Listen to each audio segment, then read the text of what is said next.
Good evening and welcome to our virtual Celebrate Recovery. Because given the current situation out there, we decided to do a Zoom meeting. And Carol and I came to record that, make it feel like what you're probably going through on a daily basis right now with Zoom. But we just wanted to get back in front of you, have a special message from Celebrate Recovery. And before we jump in, just so you know, if you select a screen name or a username or log in, you can join the live chat and interact with Carol and I or anyone in the chat and just share what's going on. There's also a notes tab where you can see some details for Celebrate Recovery, and you can also see additional details for Common Table Online, the schedule that's going on. And then last but not least, there is a live prayer function. If you've got something going on, have a prayer request that you want to share, go ahead and type a message into that live chat. It'll send it directly to one of us leaders, and we will, if need be, follow up with you afterwards, but you'll be able to share that prayer request that you have. So without further ado, I will introduce myself. I am a grateful believer in Jesus Christ. I struggle with pride, perfectionism, and the symptoms of depression. And my name is Zach. Hi, Zach. Hi, Carol. And I am also a grateful believer in Jesus Christ, and I struggle with depression, anxiety, and being the daughter of an alcoholic. And my name is Carol. Hey, Carol. So when Carol and I were talking about what we wanted to share tonight, Carol, you had a suggestion. I loved your suggestion. It's a challenge for me, but do you want to share what you had suggested and maybe why it was in your head? Yeah, actually, as soon as Zach mentioned, did you have any topics? And I just right away blurted out gratitude. And part of the reason for that is because I had recently started a gratitude journal. So my biggest struggles are I struggle with depression and anxiety. And I thought I was managing my anxiety and my life issues pretty well until I started having some physical complaints. So the first doctor I went to my OBGYN for a checkup because I was worried based on various things that I might be in early menopause. And after talking with my doctor and going over symptoms, she said I was probably about 10 years too early for menopause, and then followed that with, have you ever considered seeing a therapist? And I kind of chuckled because it had been on my mind, but it was just interesting that my OB was someone who suggested that. Then a week or so later, I visited my ear, nose, and throat doctor for some sinus issues. And after he checked my sinuses and checked my ears and checked my throat, he asked me, why are you so stressed? And I kind of chuckled again and I said, well, I am, but how do you know that? And he said that he could tell that I was clenching my jaw a lot. And then his comment was, have you considered meditation?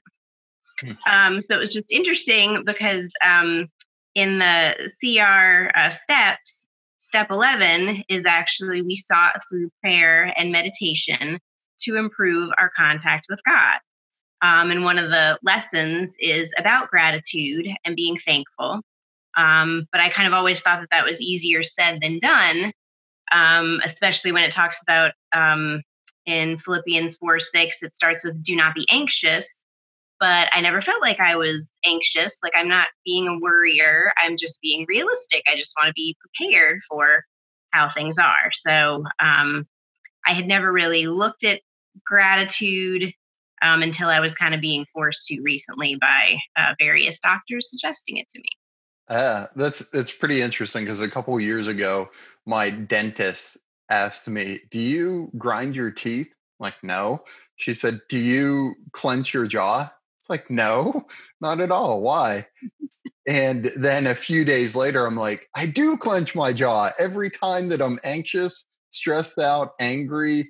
I clench my jaw, and sometimes I wake up in the morning and have a massive headache because I clenched Yeah. my jaw the whole way through night. Yeah, it's interesting. Yeah. And I'm like a lip biter. I will like be doing that like a lot and not even realize I'm doing it.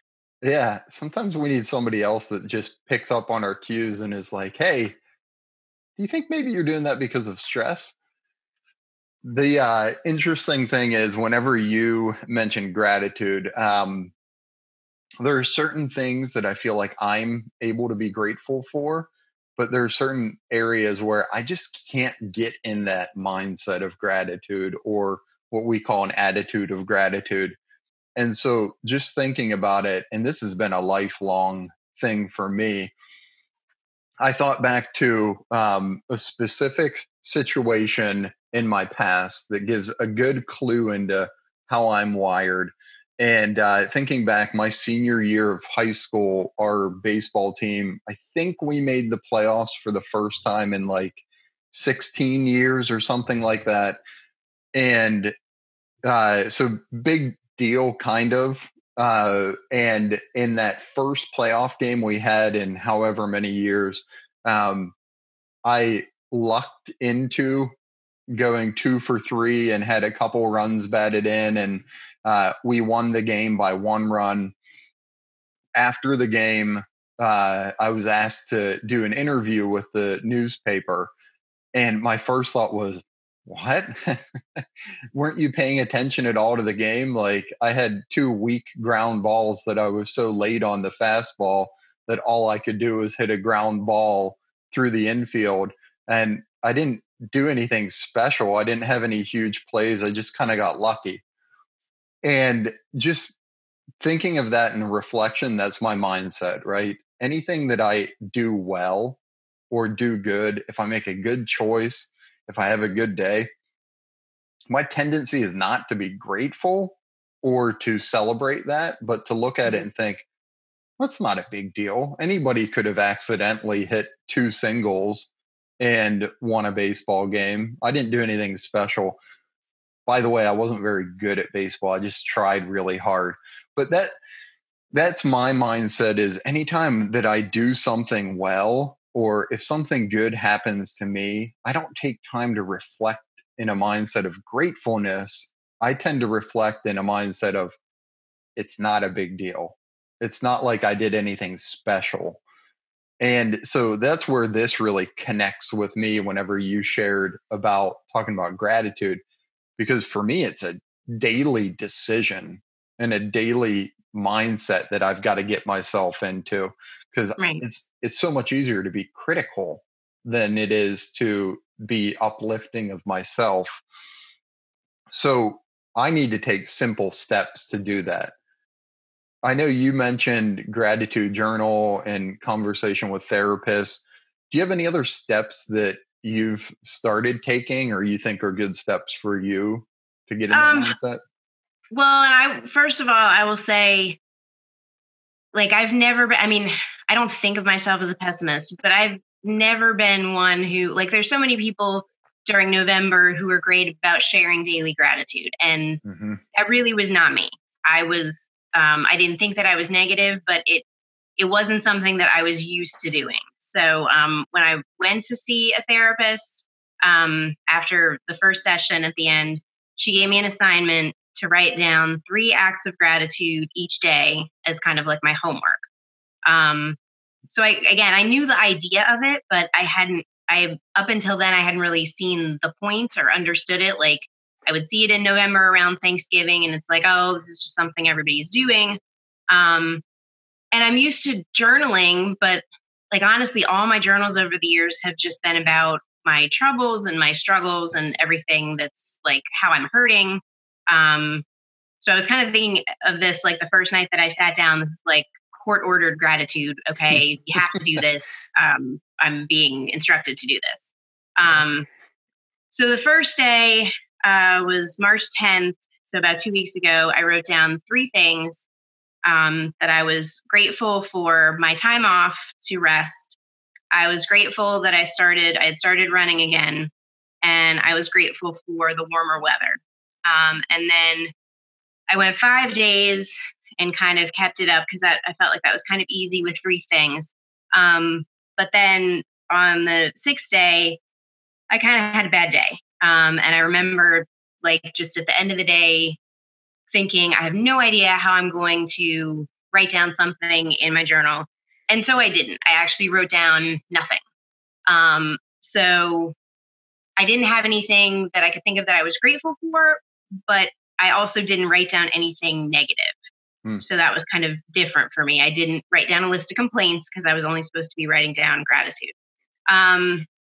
So then another few days later, about a week after I'd started it on March 18th, one of my acts of gratitude that I wrote was being grateful that my teenage son still hugs me goodnight even after an argument. And when I was kind of flipping back through to, since we were talking about gratitude, like I hadn't noticed it then, but writing down my gratitude was making me focus on the positives of the day instead of reflecting on the negative. So I was kind of starting to be able to let go of some of that. So even though we had an argument, I didn't write, terrible day. Like normally in my journal, I would have written, gosh, this was an awful day, another fight with my son. But because I was being forced to only write gratitude, I was able to focus on, hey, we may have argued for an hour, but still that last 2 minutes at bedtime, I got a hug. And that was really nice. So now, looking at it, I can realize that we're still going to have arguments. We're always going to have arguments, but I don't have to dwell on that. I can focus on the positive things. Yeah, that's interesting. I think you said court-ordered gratitude. I think we could all probably use a little bit of court-ordered gratitude. Right. But it is interesting too, because I think there's been scientific studies done on how long it takes to form a good habit. And I think I've heard 21 days or several weeks, different different studies. But I know from experience it's a lot harder to build good habits than it is bad habits. And so you'll have to keep us on tab as far as how the gratitude journal keeps progressing. I know, reflecting back to my first job out of college, I was working, I don't know, 9, 10 hour days, 7 a.m. to 7 p.m. in a very aggressive, driven, metric, goal oriented position. And there would be days where I'd be working on a project for a few days or a week and just feel like I'm not making any progress at all.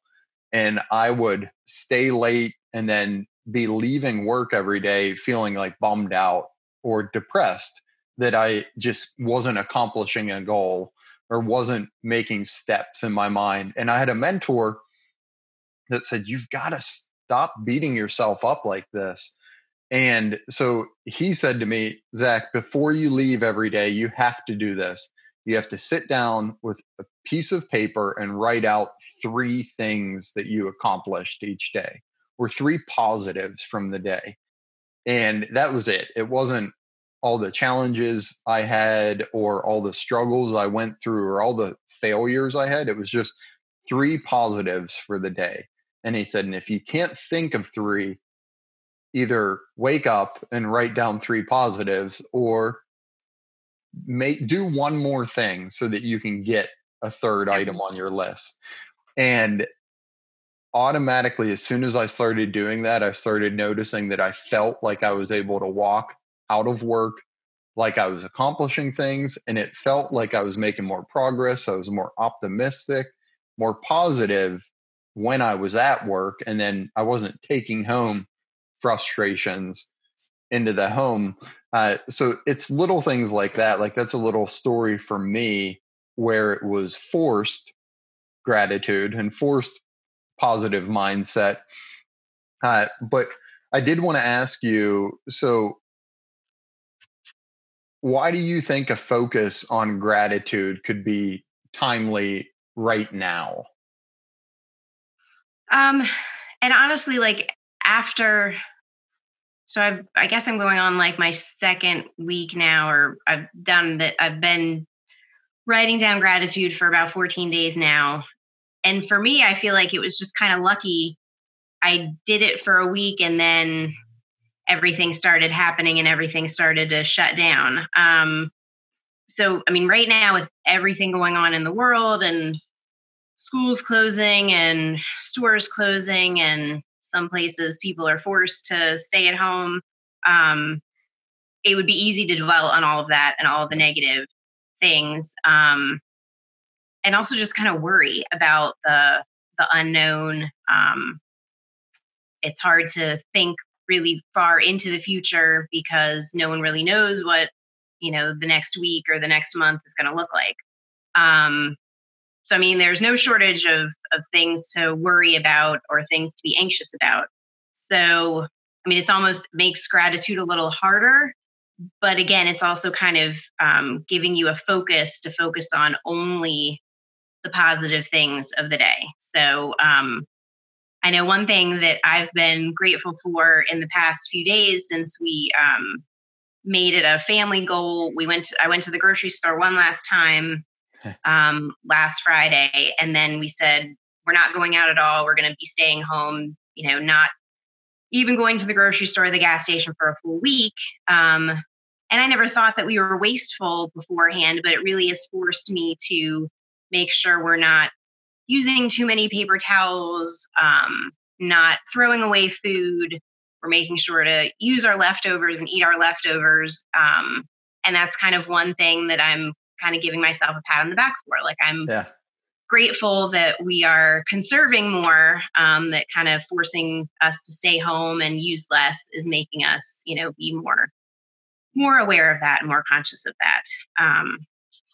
So, and also, I guess just, I mean, like this, like connecting with you, I'm really grateful that I get to see someone besides, just my family today and talk with someone. So I feel like those kind of personal connections, like how often do we really feel grateful for, interacting with a coworker in your office? And now I feel like we all do because we're not able to go into the office. So sometimes in my three things, if I can't think of, something that I'm grateful for that day, I try to reflect on like who is a person that I am grateful for that, I will be sure to let them know the next time I see them in person, who I'm grateful for. So I don't know if anyone watching tonight has anyone on their mind that they feel like they are grateful for. So maybe just think for a minute or share in the chat, like who's someone in your life, in your family, or in your church that you are grateful for. Yeah. And I think you had mentioned like being able to interact with people outside of your family. I'm hoping that my wife, Carolee, is not in the chat right now because she might ask to swap out Zach for somebody else for a little bit of time. I have a feeling we're going to get to the point where I'm driving her crazy. She has to listen to me on conference calls for work all the time and conversations like this, recording videos. But yeah, I think it is so important because rather than looking at how things are right now and saying, I'm so restricted, like I can't go to the store, I can't go out to eat, I can't go do this or that, I can't go for whatever it is that you normally do. We can have a mindset of, I'm so thankful that I have the capability and technology to connect with people that are important to me. And not to interrupt, but so like my example for today is a lot of times we get annoyed at telemarketers or phone calls. And so I got a phone call out of the blue today, which was actually from a doctor's office wanting to reschedule. And I was really grateful. I probably talked to her on the scheduler for like 10 minutes because it was someone new. Like I haven't talked to anyone new in several days. So we just chatted like about our teenagers and I'd never talked to her before. But yeah, it was just nice to make that connection. And I was really great. I was like, you're the first person outside my family that I've talked to in several days. So yeah, just little things. Picturing her saying, Carol, I just called to schedule your appointment. And you're like, no, don't go. Don't leave me. Right. Yeah. It's, it it helps to have people that you're talking to, whether it's text messages, emails, phone calls, video chats. Like, I feel like some of us have a temptation to like be the hermit that we've always felt called to be. But if you're able to just connect with people during this time, it helps lessen the restrictions that are going on right now. So I know we talked a little bit about uh, gratitude journal that you've done, me leaving work and writing down three positives. I know one of the big aspects for me in helping myself get into a mindset of gratefulness is incorporating it into my prayers. So always thanking God for something and always trying to be thankful for something. Thank you for whatever it is, instead of looking at, I'm in a tough spot right now where I feel isolated. I'm going to thank God for the ability to connect people to people through technology. Uh, I know for me also, and a good friend of mine, Dennis, who you heard from last week, has been great with helping me out with this, but it is memorizing verses that you can have, like, to call it will, that can get you in the right mindset, and speaking scripture or just reciting or reading through scripture. Do you have any verses that you think are great? I know we mentioned Philippians 4:6 earlier, which is a great one that most of us all know. Do not be anxious about anything, but in thankfulness, go to God in prayer. What are some other scriptures that come to mind for you? So some of the ones that I happened upon as I was kind of doing some prep for this um, was Psalm 46:10 that says, "Be still and know that I am God." Mm, And I kind of feel like this, everyone's time at home right now, with all this like chaos. I mean, we really are being forced to stay home, slow down, and God's reminding us, like, just be still. He is still there. Just because you're yep. not going out and connecting at church doesn't mean that he's not still there. Like, be still and know that he is there. But then also, like, what do we do now? Well, it's easy to sit, and binge watch TV and for the kids to play video games and stuff like that. But even like at home when you're stuck inside, God's trying to remind us, like, stop and just notice, the things in the world around us. Mm, So I like Job 37:14, where it says, listen to this, stop and notice God's miracles. And I feel like at least I've certainly been noticing the changes in the weather a lot more. As soon as there's a tiny ray of sunshine, like, I'm ready to get outside and sit on the porch. And I feel like a lot of people are really appreciating the warm weather or the sunshine a lot more than maybe they used to. yeah, I love that. And I love those verses. And I know for me, uh, Philippians 4:6 is one, but Philippians 4:8 also says, finally, brothers and sisters, whatever is true, whatever is honorable, whatever is just, whatever is pure, whatever is lovely, whatever is commendable, if there is any excellence, if there is anything worthy of praise, think about these things.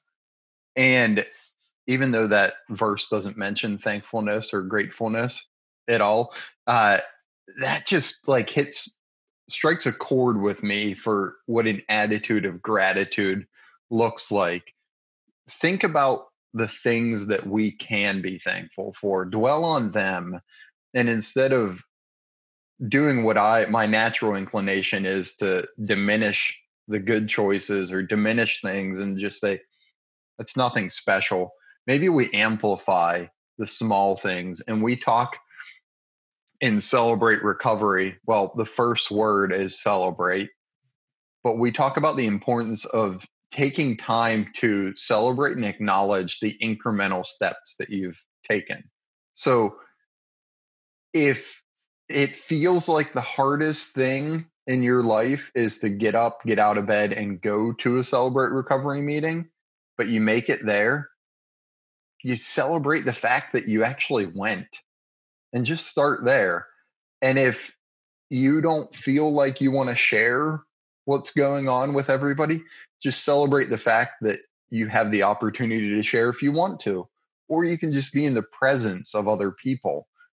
But then if you do step out and share, one of the most powerful things, might be the most powerful thing in Celebrate Recovery, is getting to listen to people share the things that they've been through and that God has carried them through in their life. And to just say, like, I've been through a lot, I've made a lot of bad choices, but I'm here today.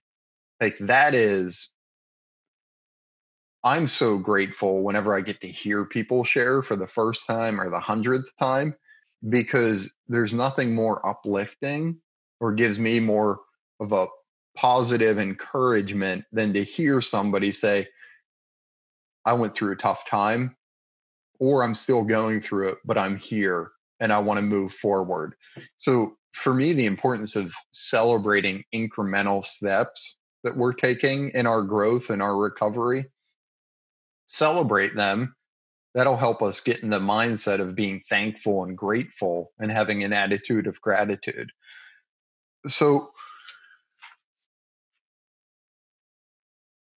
I know we talked about doing a daily gratitude journal, incorporating some of the scripture and prayer life into it.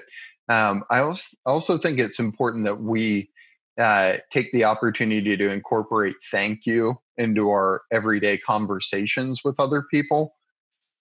What are some thoughts you have? Because I think one of the ways that we can be grateful for what we have is by giving back or serving or being in service to other people.